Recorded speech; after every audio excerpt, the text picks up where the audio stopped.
Welcome back to Okra. In this third part of our four-part series on Caregiver Burden, we delve further into the many varied emotions caregivers feel every day.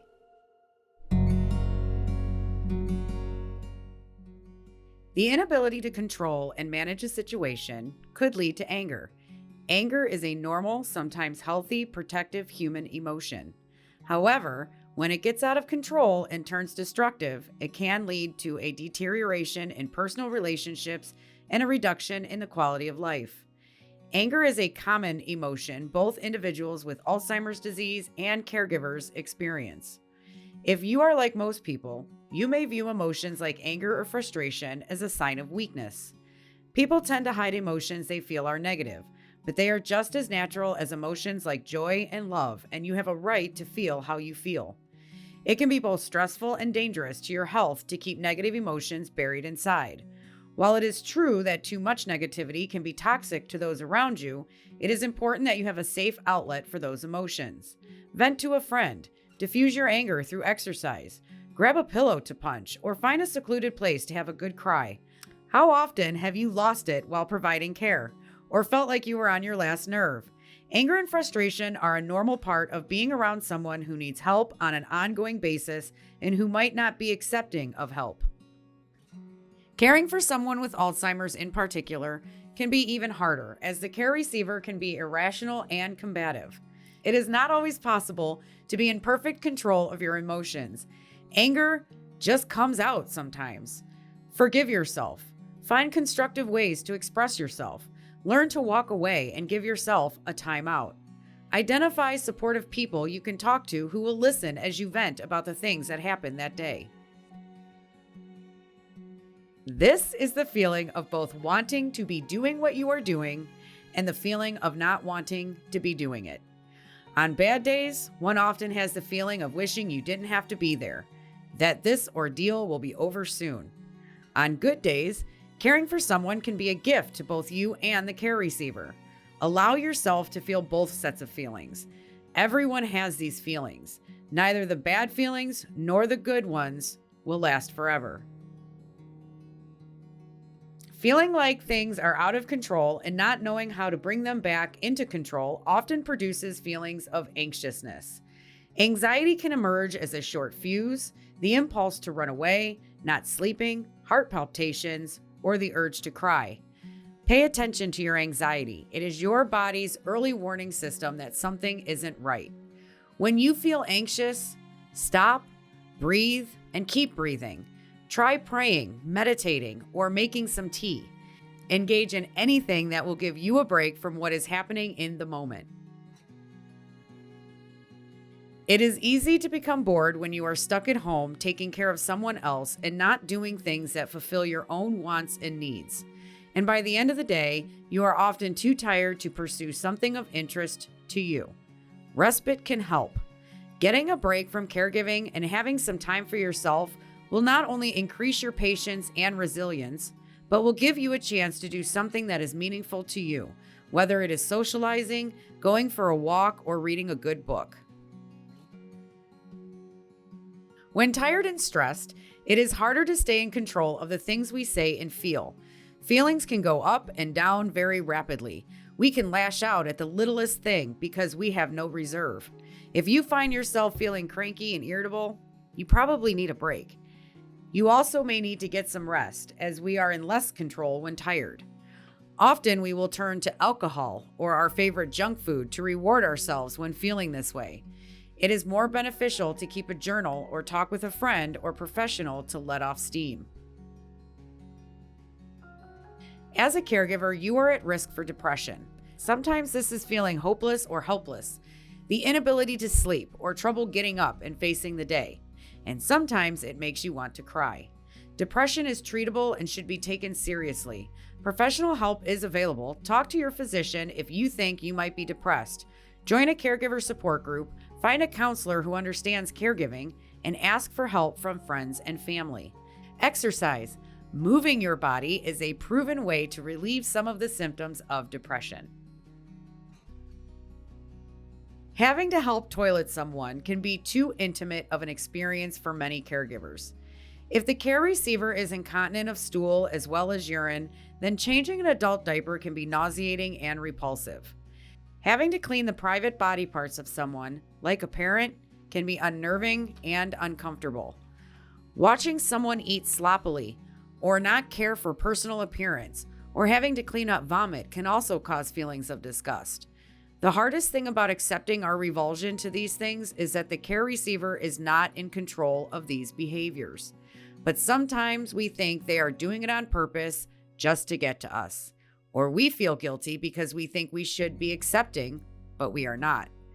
Finding ways to minimize your need to do personal care tasks, including incontinence care, is vital to weathering your caregiver journey, which could stretch on for years. Hire an attendant to do routine care or have someone from the family do these things who might cope better. It is important to know that when it comes to incontinence, you are not alone.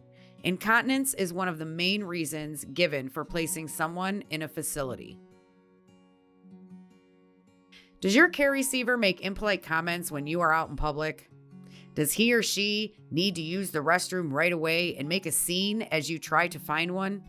Does he or she refuse to bathe and now have body odor?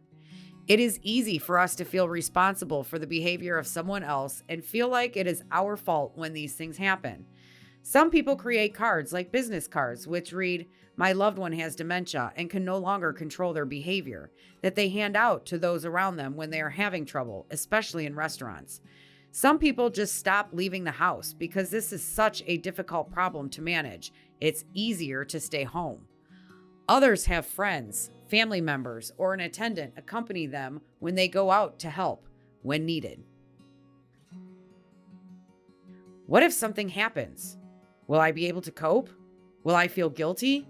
Am I responsible for things that go wrong?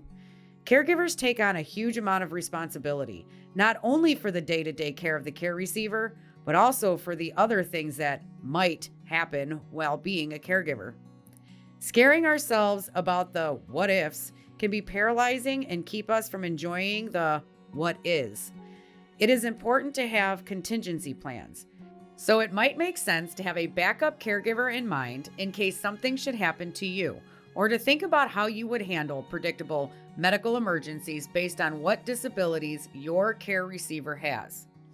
When you get scared, it is often helpful to talk to someone who knows your situation and can give perspective and calm your fears. Frustration is a part of many other feelings, such as ambivalence, anger, and impatience. Sometimes, as a caregiver, you feel that you can't do anything right or that things just don't go as planned, no matter what you do or how hard you try. And if you are tired, you are more likely to get frustrated. Frustration may lead to stress eating, substance abuse, and a higher likelihood of losing your temper. Join a support group to learn the tricks other caregivers have learned to make coping easier.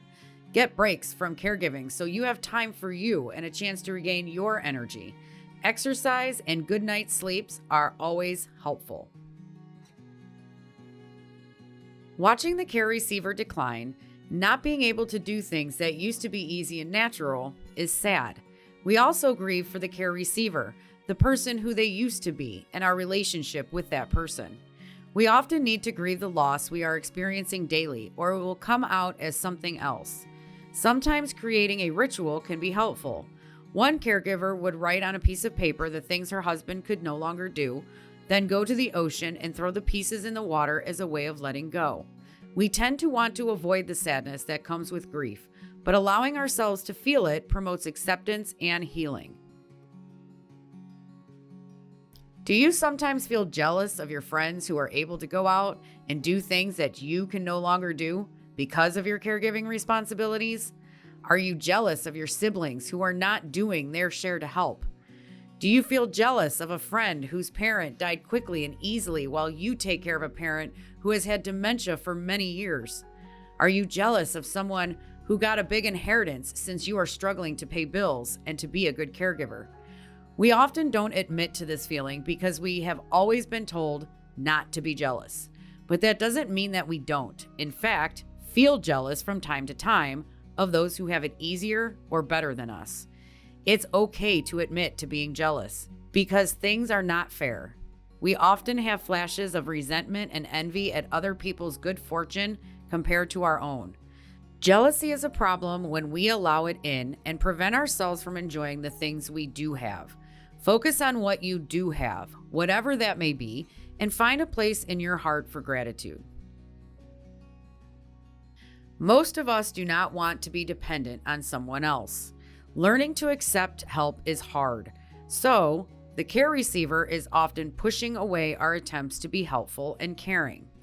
If someone has dementia, this problem is often much worse, and we get our feelings hurt because the care receiver does not thank us or even see how much we are giving up caring for them. Sometimes we must give ourselves our own pat on the back. Writing in a journal about the things you do each day might help you to appreciate how much you give and how much you do. Having a support group or a group of friends or family to cheer you on is important and both comforting and necessary to remain resilient through your caregiving journey. This often occurs in individuals with Alzheimer's disease. In some instances, family may abandon the individual with Alzheimer's disease, or the disease itself could cause them to socially withdraw from others. The longer you are a caregiver, the more isolated you become. With no one to talk to day in and day out except the care receiver, it is easy to lose a sense of yourself.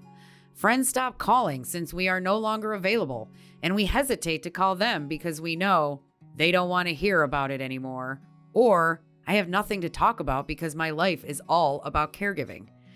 Find ways to get out of the house and involved in something other than caregiving.